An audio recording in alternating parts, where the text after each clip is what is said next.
Hello, all. I wanted to come on because it's been a while since I've done a video, but I wanted to do a video on my EPPP prep mistakes.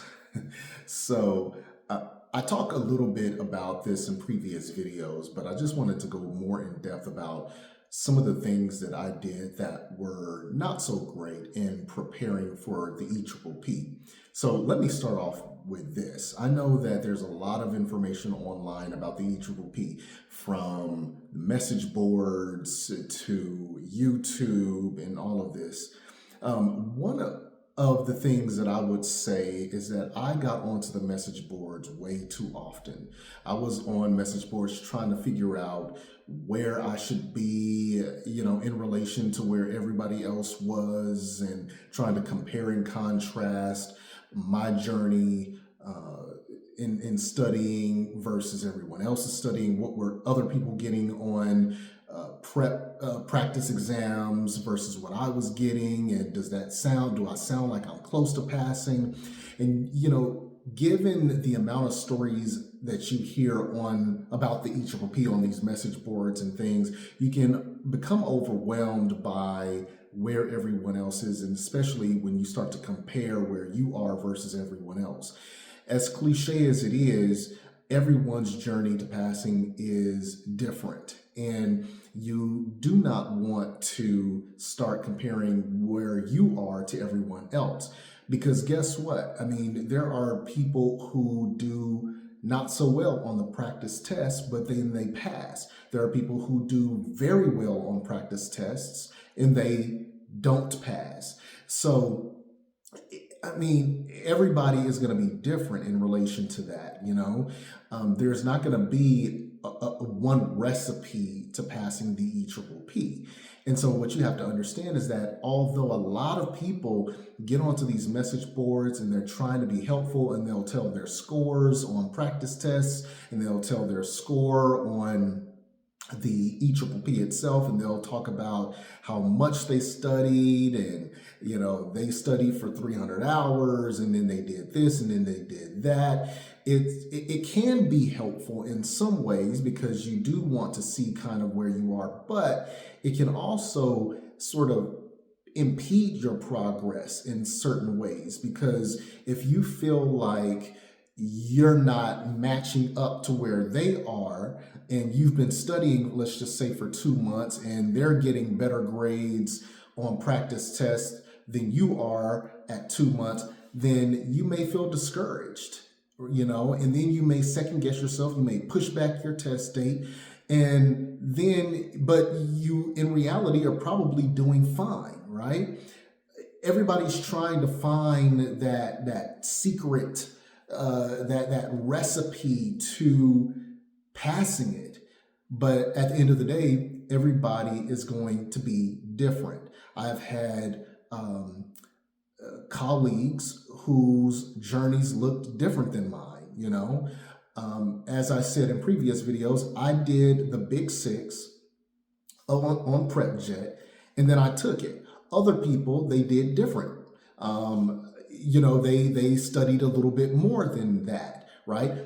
I did 3 months on PrepJet and I took it. I started on October 4th of 2024 on PrepJet, and then I took it January 6th of 2025.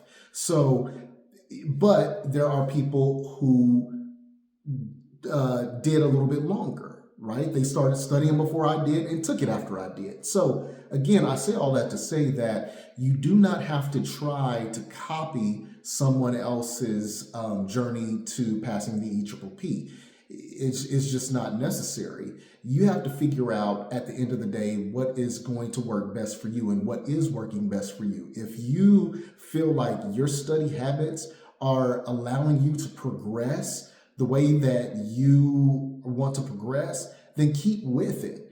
You don't have to take to the message board and say, oh, well, they were getting 76s on, the test after 2 months, so I should be there too.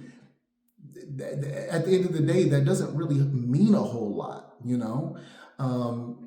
because you can be doing worse than them on the practice test, but do better than them on the actual EPPP. A lot of people will tell you the way that the questions are styled are a bit different across test prep companies and as they compare to the EPPP. So don't try to compare your journey to everyone else's when you are preparing for the EPPP. So I would say try as much as possible to stay off of the message boards and try to stay off of trying to dig in and try to formulate, how you can be just like someone else when trying to prepare for the EPPP. The reason why I make these videos is because I want you to understand that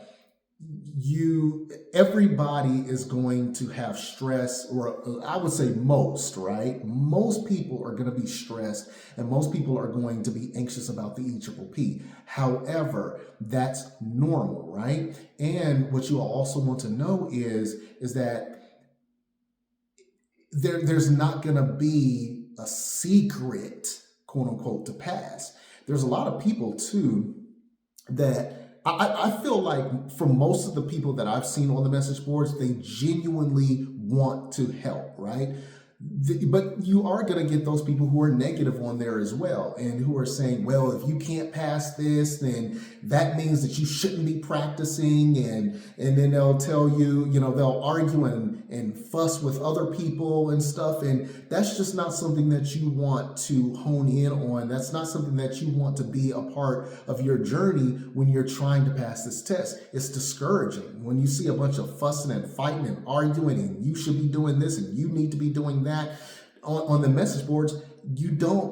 That's not what you need. You need to stay focused and you need to feel good about the way that you are preparing, right? Again, monitor your progress. When I was going through PrepJet, Scott Abels, the president, he continued to tell you is that you look at those subdomains and see what you are constantly scoring low on, right? And then hone in on those domains, right? So track your progress and see how you are doing as you work your way through.